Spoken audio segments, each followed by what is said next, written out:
Good day from Anagalactic in mid-October 2025. Over here you'll see a name from 1,000 years ago, al-Ghazali, an imam of the old religion. It's older than my religion anyway, Islam. What is Islam? We've been talking about that recently in order to compare it with the other religions that have arisen around the earth. Now, that's quite a study, of course, and that has been undertaken by several historians and investigators.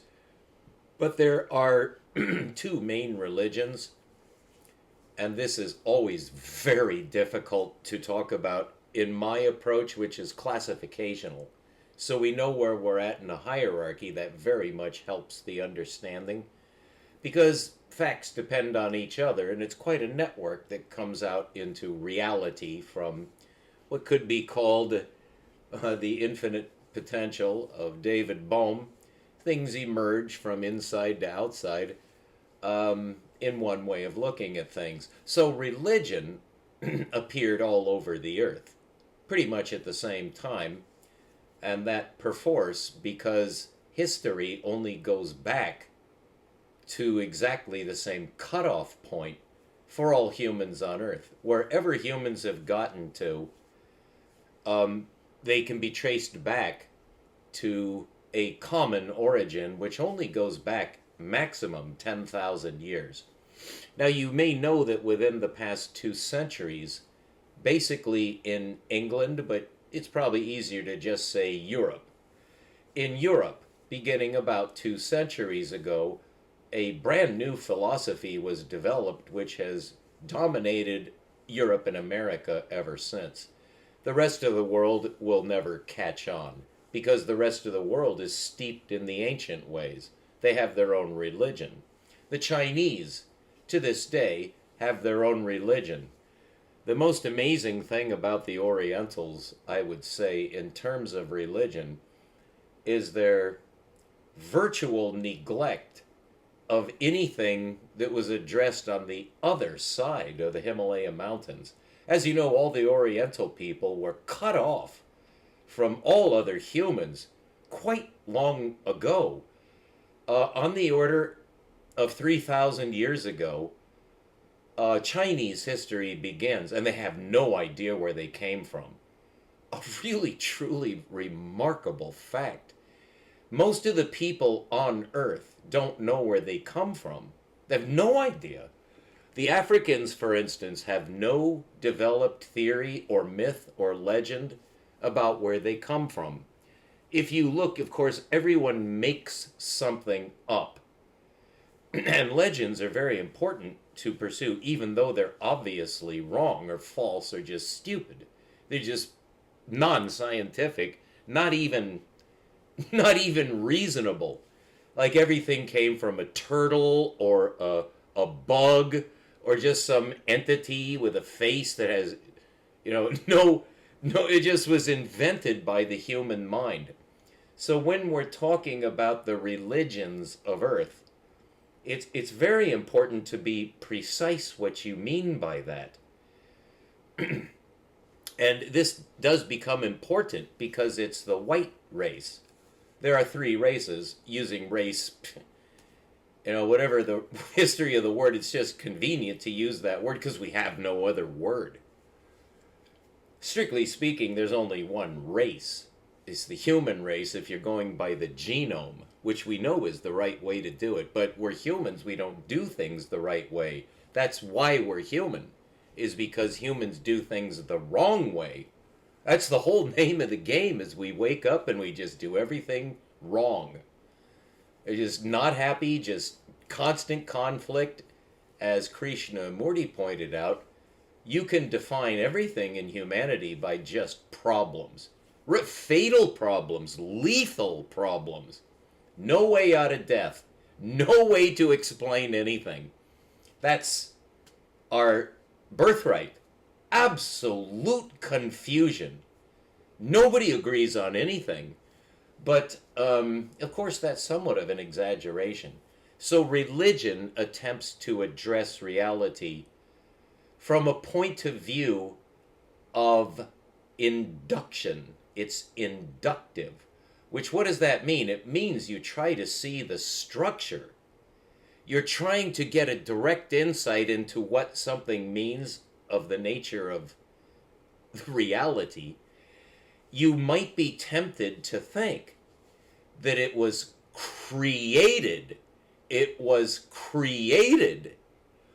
Well, it's only within the past 2 centuries that anybody, anywhere, has ever questioned that obvious truth. Obviously, it was created. What's it? The earth was created. But what do you mean by that? You see, in science, which is universal, I'm talking about universal science, not Western science, not white man science, not white science, not European science. That's a perversion of science. Science, the way it's understood in America and Great Britain and Europe, in that order. The United States is the absolute leader of everything now. Nothing matters except what happens in the United States. Nothing else matters. So things have really come to an extreme today. And you would think after all this time, there's a common perception, and you've got to get this out of your head, is that mankind has made progress. That it would just stand to reason that beginning really with Socrates, who taught Plato, who taught Aristotle, that European, you could either say disease or godless religion, is that these men were thinkers. They didn't want stories. It really began with the Greeks. Before the Greeks, it's safe to say everybody wanted a story. You don't care how much of it is made up or not, as long as you can tell your kids answers to their questions. Like, why does the sun fly through the sky? Every human being asks that question. You have to have an answer. If you're the parents, and by parents is simply meant the adults through whose society a new human being was created by 2 parents. They just decided, or maybe they didn't even decide, it just happened naturally, you could put it. And out comes another rugrat, which in the old days would probably not even have implied a rug. Just a rat. Just another entity that looks human. Now there have been 16 billion, 8 billion of whom are alive. Well, eventually, since you do have a brain, and you know that you have a brain because you're supposed to use it, well, you have to answer these questions. And if you can't answer them, you have only one choice. You have to make something up. And everybody has, all over the world. How many separate groups of humans are there? You could break it down by category. The top level would be everybody who has the same DNA. And that would be human, the human DNA. That was discovered in my lifetime. Nobody knew what made humans human, or if it could change.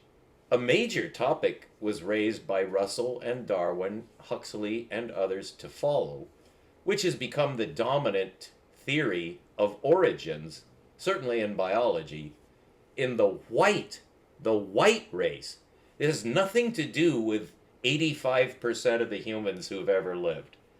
It's only this tiny 15% who are white, basically the same color as I appear to be.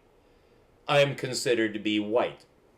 Well, as you can tell, I mean, it's an exaggeration. It's really more like peach or pink, or really, I don't know what you'd say, carmine. But it's a color that is certainly not the same color as the other 2 races. So that is how it begins to divide when you're talking about what is humanity. What is it? Well, is about 16 billion people, about 8 billion of whom are alive right now. We have an average age, depending on how you measure longevity, on really widely varying statistics, about 70 to 80 years. That's even how it's said in Israeli scripture. About 70 or 80 years. That's reasonable. Some people live to be 90. Some people have lived to be 100. And a very few people have lived to be over 110. That's not very many. We're talking about a very low number of people. I think the record holder is 116 in modern times, but that's not very long to live. So we're talking about a history where the individual's span of history is only less than 100 years. But the overall history of humans goes back exactly 7,000 years. There is absolutely no record of humans anywhere before 7,000 years ago. I like to, because that is so inexact, especially from the Western the white point of view, changed everything. And of course, the whites dominate everything now. The brown people and the black people no longer matter. Only the white people matter.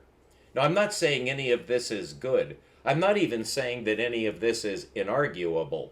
What I'm doing is giving you a huge, large-scale picture of a prospect on defining humanity in some way that doesn't arouse controversy. Just start out where we all know something. That's extremely hard to do. That is exactly my gift. I do this better than anybody I've ever read or met, to a certain degree. That's a little bit grandiose. But when we're talking about humanity and who said what are the religions is what we're talking about. There are only two. There have ever and always only been two religions on earth. And what would you classify as a religion? It's an identity. However you identify religion, it will be the exact same answer as how you define humanity. Because when you break down society at any snapshot of history, you have a certain number of people, which you could measure in millions, going up to thousands of millions, which would be billions, which is the current order. But in the past, it was less. That's simply a mathematical truth. So, it's a tree where we're like 2 to the nth power. Well, 2 to the nth power here would be a large power. 2 to the 10th is about 1 million. 1 billion is not much more. It's between 2 to the 10th and 2 to the 20th. So that's not many powers. Because when you start out at the bottom, where everybody is, 8 billion, and you go back in time, it goes like this on really, it's a funnel. And mathematically, it's reducible to 2 humans. Every time I've brought this up in the 50 years that I've been talking about this basic approach to reality is like, what can you say about humanity at all? Well, they're all over the world. There's billions of us now. And it's so difficult to talk about humanity because you're talking about the Aborigines in Australia. At the same time, you're talking about all the Africans, all the people in the Pacific Ocean on the islands, the Japanese, the Chinese, the nation of India. These are enormous groups of people. Enormous! And then you get to the New World, the North American tribes and natives, the South American tribes and natives had advanced cultures, very advanced cultures in terms of certainly megalithics, which are all over the world, even on Easter Island. A very strange and so far inexplicable practice of the earliest human beings was to make the largest, the pyramids of Egypt are just a ridiculously minor example of this. There are much stranger structures than the pyramids. The pyramids are relatively easy to explain relatively. But if you look at all the megalithic structures across the earth, there's just no way to explain it at all. Nobody has any theory of why men built Stonehenge, the megalithic structures on Malta, in the Sahara, in the middle of the Colorado Plateau, are advanced stone structures by anybody's account, and no way to explain why they did it. And then they died out, and that's the strangest thing of all, is the megalithic builders were about 5,000 years ago.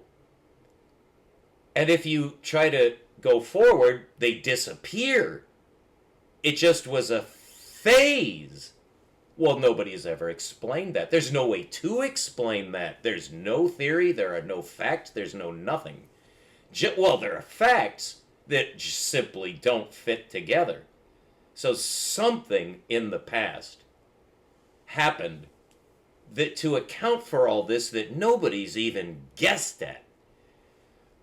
We have no way to describe anything that has to do with the surface of this earth is still just so far beyond the reach of science that it's either silly or pathetic or ludicrous or I've said satanic under some circuit. I mean, you just get emotional because we're so frustrated. I'm not, because I have all the answers. I know everything now, but nobody around me does. What about al-Ghazali here? Well, I found out, as you may be anxious to hear, that I've gotten my comeuppance quite recently, and this has happened regularly throughout my life, where some form of wisdom, personified in some way, comes and reacts to me, and I address myself to this presence, and I just get my face, we're going to take your picture, and then just slap, slap, slap, slap. Who do you think you are? Al-Ghazali did that to me. He's my most recent corrector. A truant officer from heaven to bring me back into line. It is so easy for a man in my position to become megalomaniac and even start to believe it. I have shown signs of cracking lately. Well, those days are gone again. For however long it takes before it strikes me again. It goes on a cycle. It can always be suppressed and stopped. I could just stop trying to help you. Just fuck the world. And I would be perfectly happy and die and go to heaven.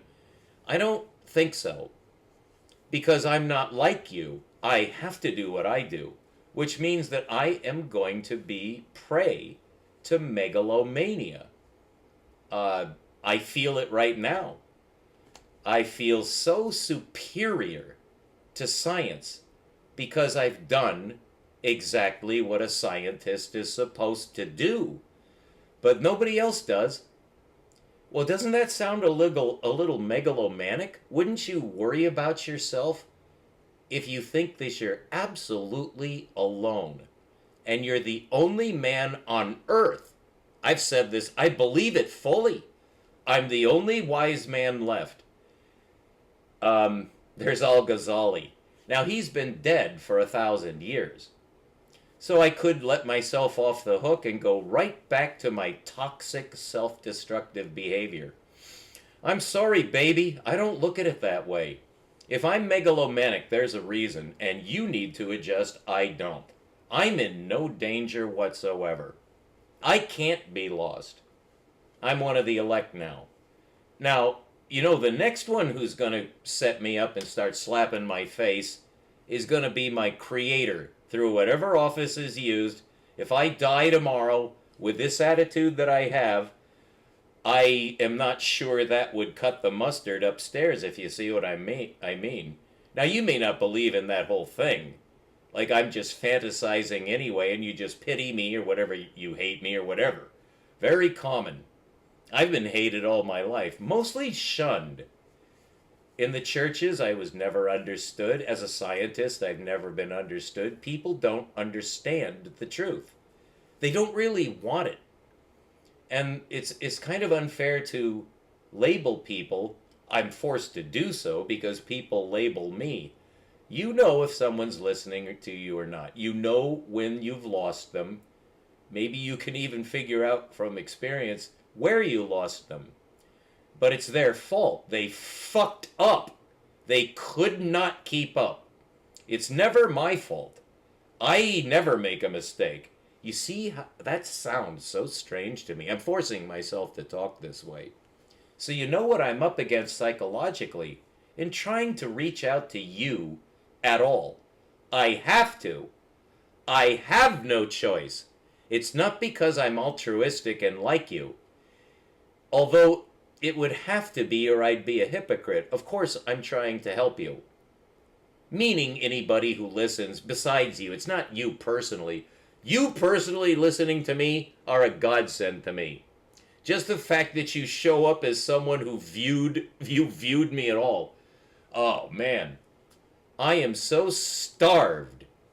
I'm absolutely suffering for attention. Which, of course, is a typical psychological problem of a maladjusted human. I'm not maladjusted. I'm condescending. I have the treasure. You have nothing to give to me. I don't want your money. I'm that strange. I feel that I came down to earth from heaven, and the only duty that I have, besides to find the truth, which I did, well then in science you want to share the truth. You want to find other men to confirm you in your truth, for instance. I did find sufficient of that. Al-Ghazali confirms me in everything I think and say. Al-Ghazali and I, we be mates, pal. Al-Ghazali, one of the wisest men who's ever lived, I identify with him.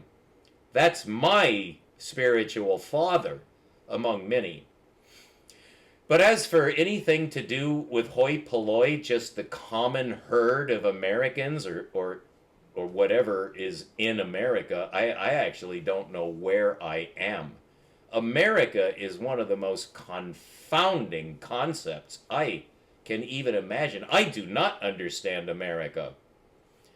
Although, as a critic, I do. It's obviously evil. But then you see, once you say that, you've just indicted everybody. Everybody is evil. Well, that's what the Bible says. That's what Islam says. We're not born wise. We're not born seeing the light that would confirm us as humans. We have no idea. It's quite the contrary. We're brainwashed by our parents and society so that whatever has been thought for generations, that's what you're going to think. And I was raised in a society and culture that absolutely hates this man. The Americans hate wisdom. The whole premise of American culture is the absolute denial of rational logic. The rational logic side is given over to what al-Ghazali says are philosophers, which in the case of America would be PhD mathematicians, or anybody with a PhD, which means you gave the Godfather most of your money. You're a good slave, an N-word. And, you still have to prove yourself as a man. How did you use your brain? Well, in America, you don't. You use your ass. Everything is referred to the ass, or if it has to do with personality, to the asshole. The ass and the asshole. That is American society. Just to sum it up with a symbol, it would be a proctologist's photograph of a butt, an ass, with or without showing the asshole. That's all America is an asshole. That's what we have to offer the rest of the world. A giant asshole for culture, for society, for religion, for conversation, for analysis, for wisdom. It's all has to do with fuck and shit. And now it's gone homo. One of the great curses of mankind is homosexuality. Because once a man, and I don't even talk about women, women are always included, but out of politeness and discretion, I'm only talking about men, because only males are satanic. And that defines humanity to me. Under the possession of the enemy of your own soul. And the enemy of anything human, anything good, anything heavenly, anything logical, anything reassuring. Never that, unless it's referred to the asshole. The ass. Because that's the bottom line in America. That's why we had the N-word. It was just to describe a human as a hunk of meat. Just a piece of gristle with no brain, no sense of wonder, no future. That's America to everybody else but me. You know, that's America to me. That's America to me, all right. Kill it. Kill it without mercy. But if that were actually my sentiment, what I would be saying is, kill everybody, including myself. Just end this shithole. I'm an American. I'm allowed to use American language if I feel like it. This world is a shithole. Well, then you have this persistent strain of human that absolutely won't stand for that kind of shit. That nothing makes sense, that we're just hunks of meat, that it's okay to butcher each other to protect our borders, that's normal. There has always been, in every society, and I checked, you can't be comprehensive because nobody knows everything about all societies on earth, but a sufficient representation of cultures and societies. It's definite. There's no question about it. Every society is given wisdom to figure out this game so that you don't think that humans are just hunks of meat. You don't think it's okay to steal. You don't ever kill. You just don't. Because it's not human. We're supposed to be better than the animals. Oh, not according to the white race. The white race says that we're lower than the animals. That even the animals have more dignity than humans have. Well, that is the enemy of God talking.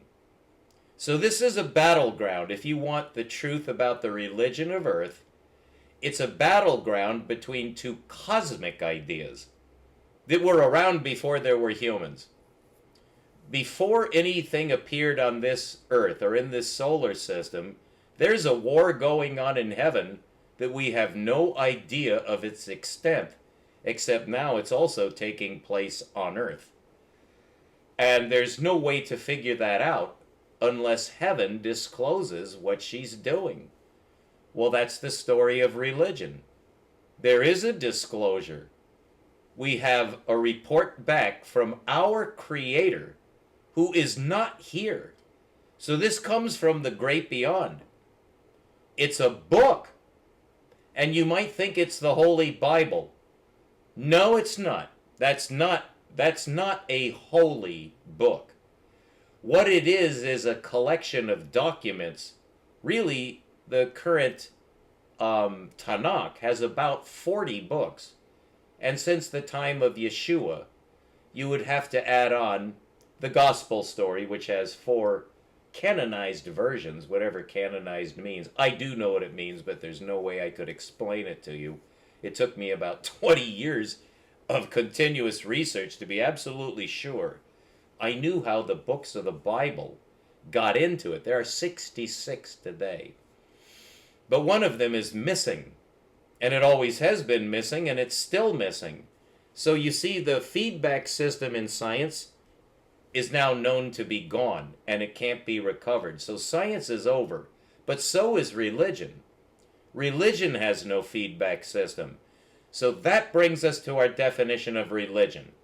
So that you know, so you get it from a wise man I've spent my whole life studying this. So I'll tell you what religion is. There are only two. I've also studied the Chinese and the Indian cultures to see where they went wrong, just to see whatever they guessed at.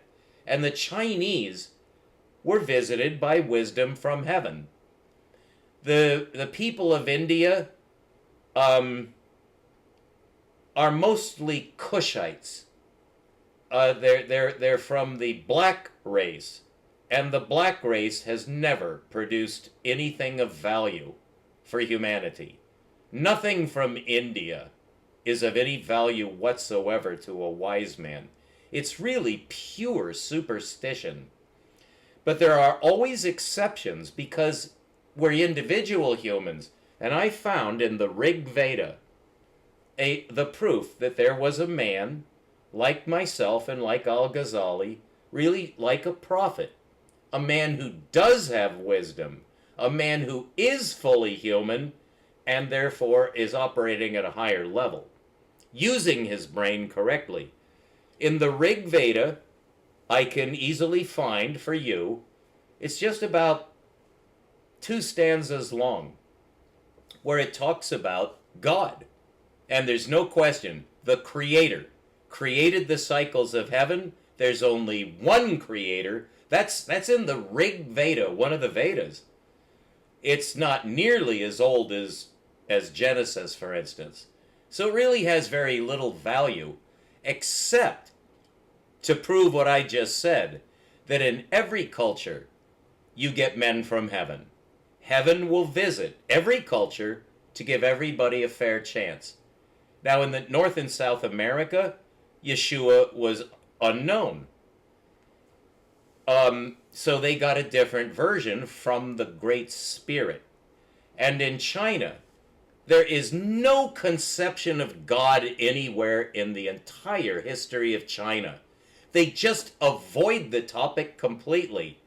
Well, that's because, or I shouldn't say because like one thing depends on another, but the Chinese have a very holy book, which I basically discovered that book to be holy for myself. Other men, of course, have discovered that the I Ching is from heaven. It's a holy book, but there's no mention of God anywhere.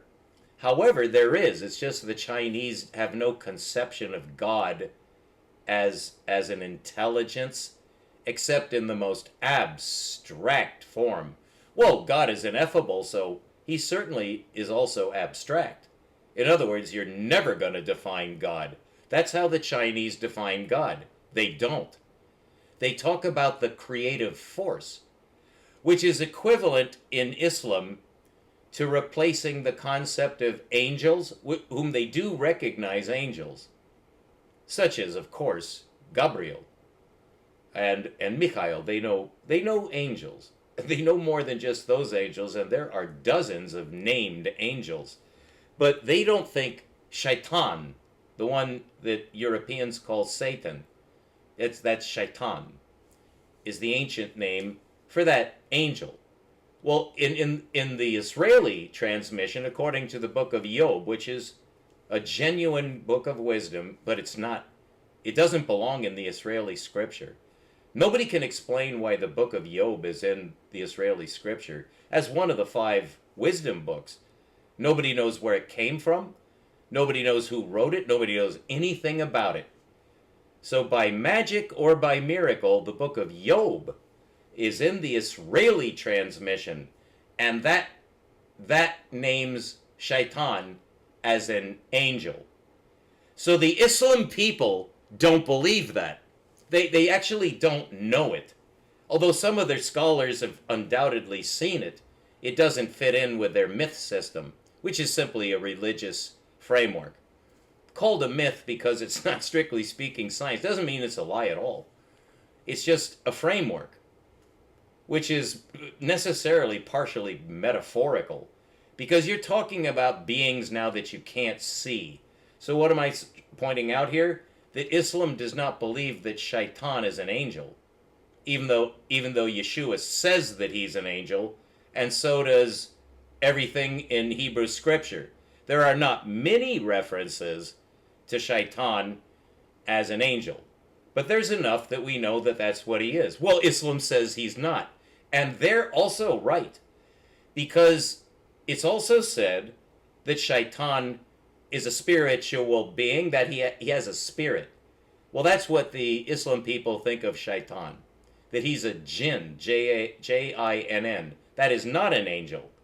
That's a spirit. How could you and I tell the difference? We can't. So we're just relying on what you would call tradition if you didn't know its sources, but which you would call the revelation of heaven to men if you do know its sources, which of course I do. So religion, there have only been two religions. And really there's only been one. It's the religion of heaven revealed to men. Well, of course, white people, not white people, but the white race, as a spokesman for humanity, whatever that might imply, oh, the chips are in. I mean, the cards have been turned face up. The white race, dominated by evil, lying men, of course. But the white race, what it is doing, statistically, is defeating God on earth. It's to get rid of religion. That's the destiny of white supremacy, is to destroy religion. And now it's being led by some people who are statistically the most amazing people on earth.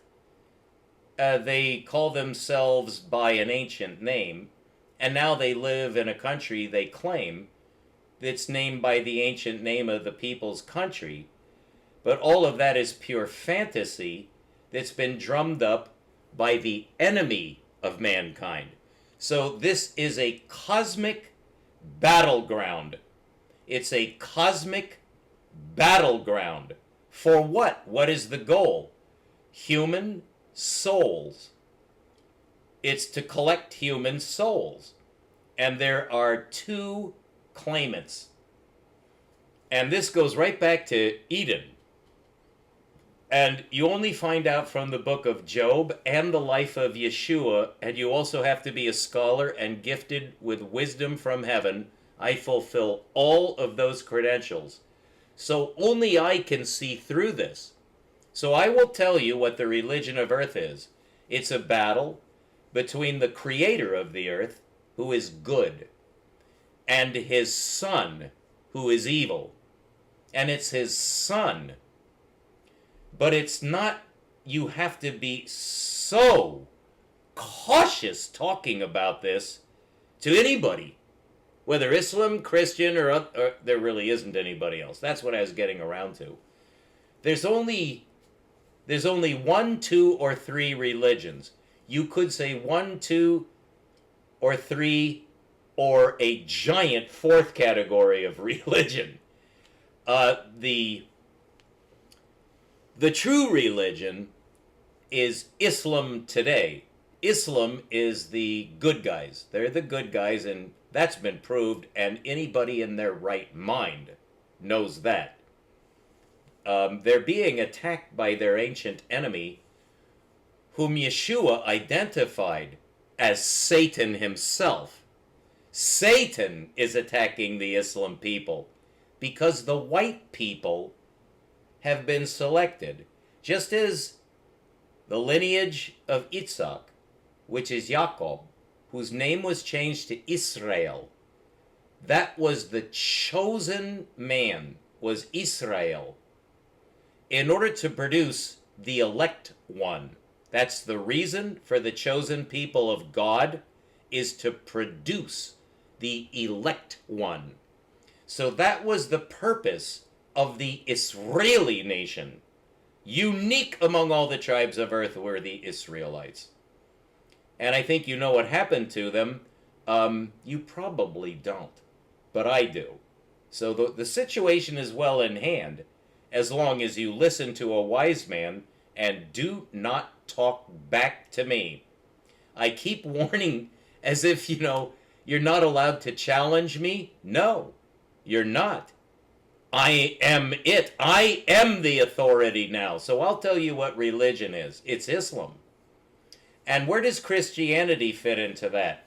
That is one of the saddest, most traumatic, disturbing stories that any traditional Christian is ever going to hear. And if I were to tell the story just plain out, front, balls out, as we say in hideous America, balls out, because all we think of is the asshole. That includes the balls. Your asshole and your balls are considered to be the same in this satanic culture. So Satan has manifested in the white race. The white race was chosen by the enemy of God in order to produce his idea of fuck anybody else's idea of what a human is, except a hunk of fucking meat. Nothing to do with anything at the level where Satan lives. You see, Satan is jealous of Adam.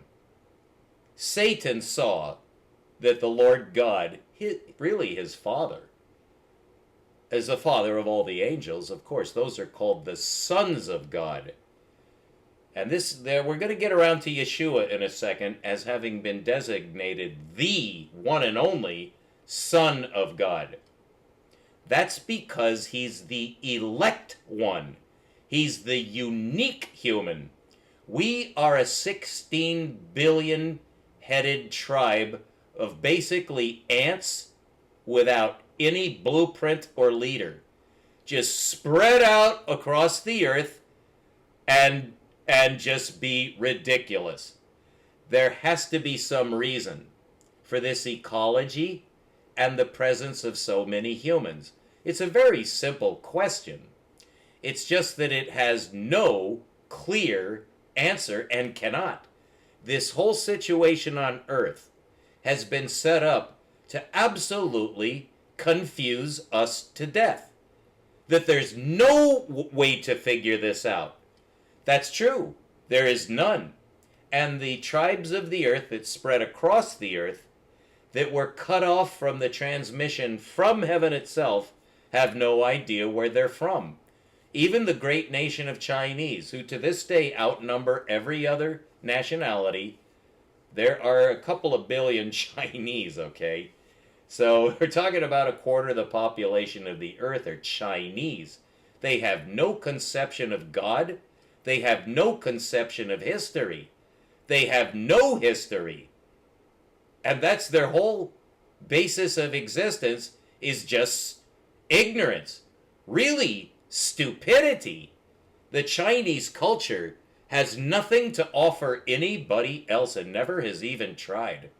It's why the Chinese never went out to explore. You never hear of Chinese people being sent out to visit Europe.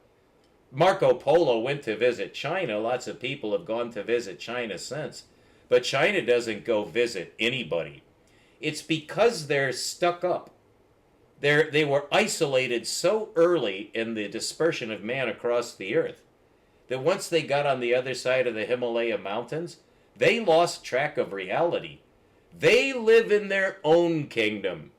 Whatever is inside the boundary of the Pacific Ocean and the Great Wall, and the river in the north and the river in the south that defines China as a geographic entity, they're godless and rootless people. They believe that they're the center of everything and everything is going to come to them. And they will sit there and wait that way for all eternity. So they're meaningless. They're cut off from everything that we would call human. And the Japanese, the Koreans, everybody who's on that side of the Himalaya mountains has no idea what's going on Earth. And boy, do they show it. Now, in the North American tribes and South American tribes, again, you do find exceptions, and you do find exceptions among the Chinese too. It's just there's no history of them, but I know that they existed. For this, in other words, men that did believe in God, and that the Creator has the only plan, and whatever Satan is not going to win. But they formulated it into basically a tessellation system where Satan and God are completely equal. So they're absolutely brain dead. The Chinese are a worthless race. And they are brown, but they're not Semitic. So they don't count. They don't count for anything. The Chinese are worthless. Okay, that's only one side. I fully believe that they are not only not worthless, but you may be surprised what comes out of China at any time. There's no saying what the Chinese statistically might come up with. But so far, the only thing that they ever produced was the I Ching, which I say is a holy book.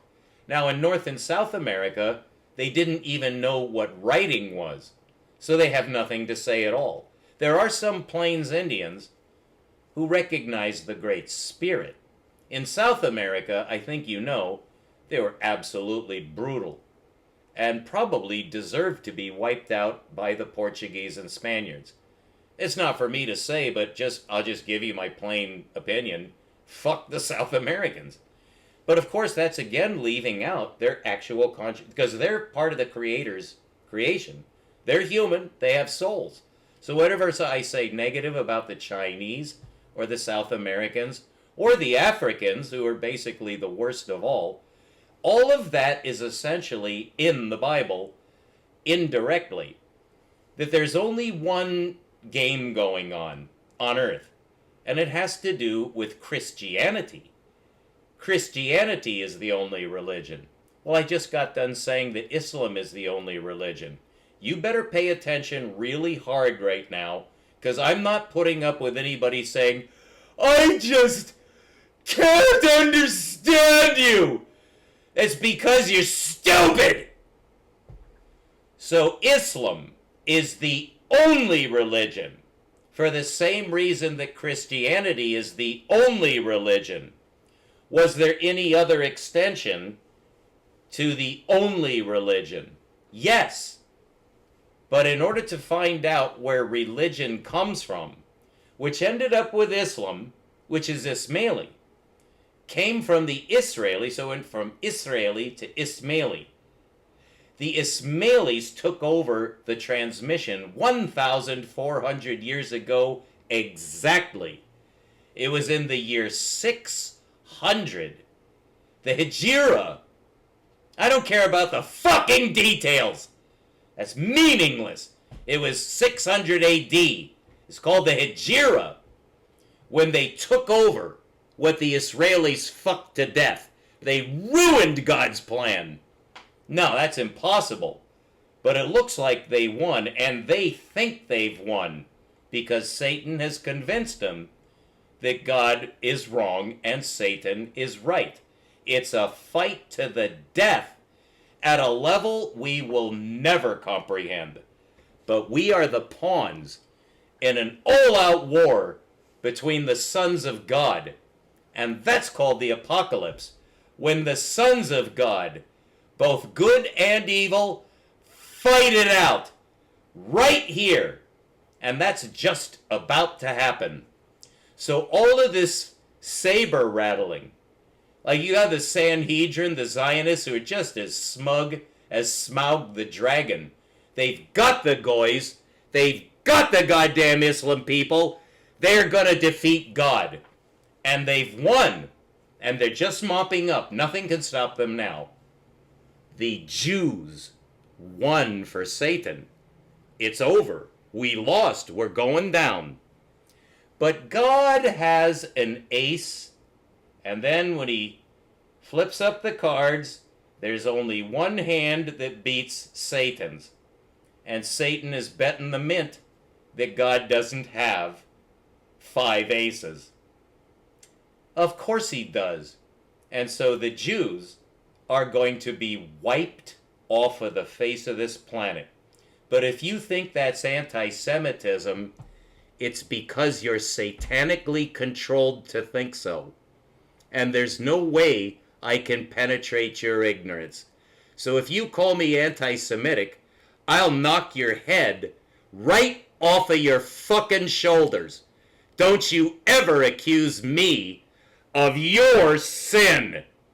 You're anti-Semitic. I support the winner. I don't support losers. That's your role, is to be a loser, support losers, and in the end, you're going into the loser's circle, and whatever happens to you after that, nobody's ever going to care, because heaven will see to you.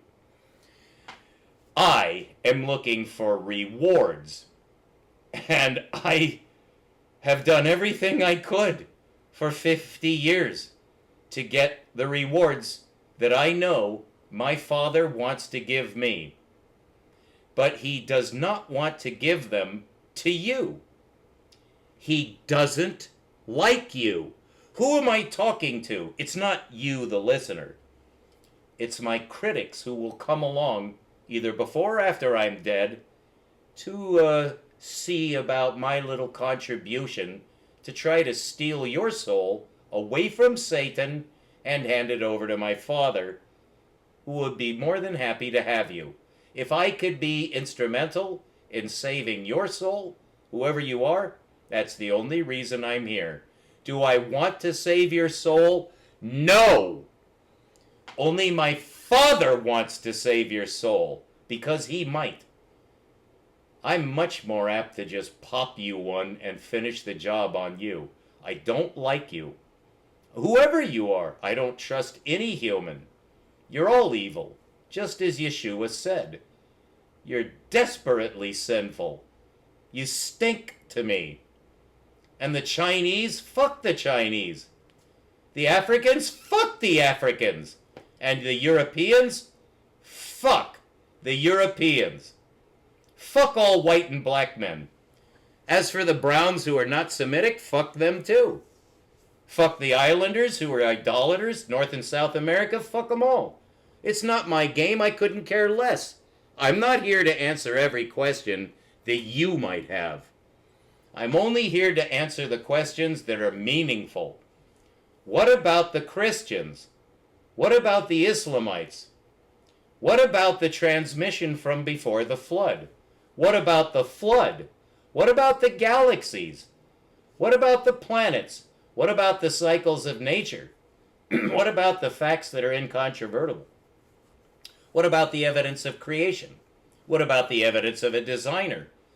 Well, then you might want to look around for your designer because you know he's super conscious and super aware and must be available.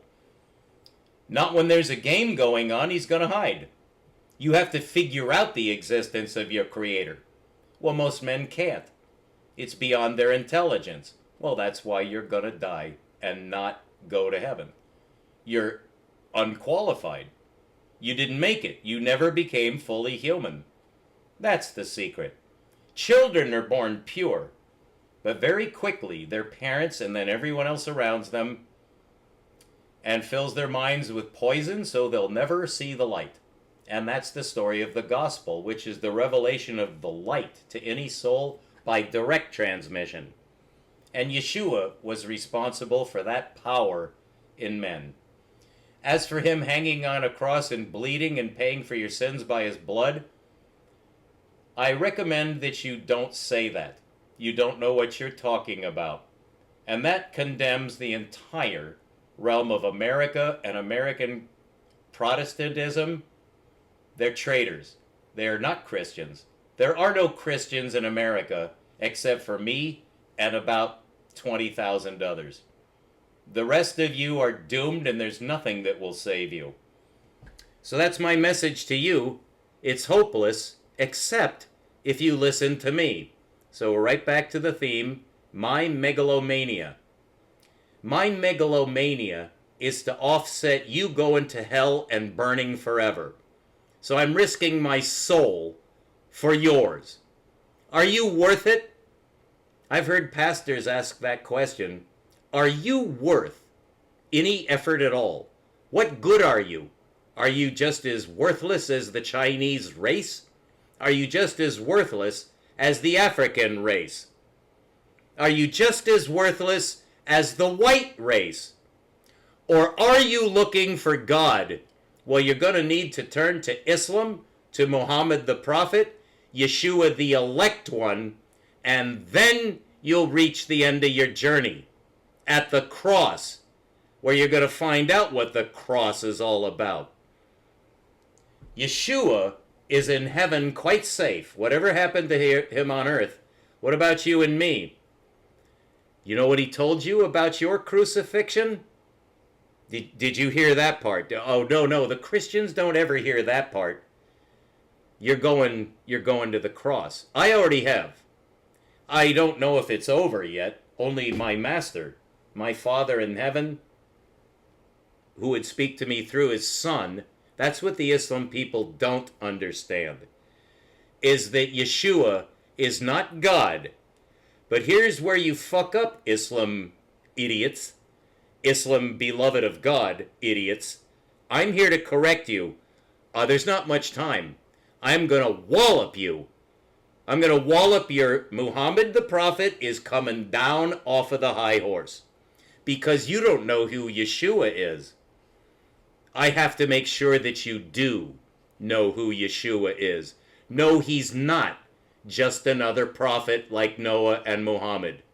Those men are not even close to the same class as Yeshua, because Yeshua is unique. No, he's not just a prophet. No, he's not a prophet.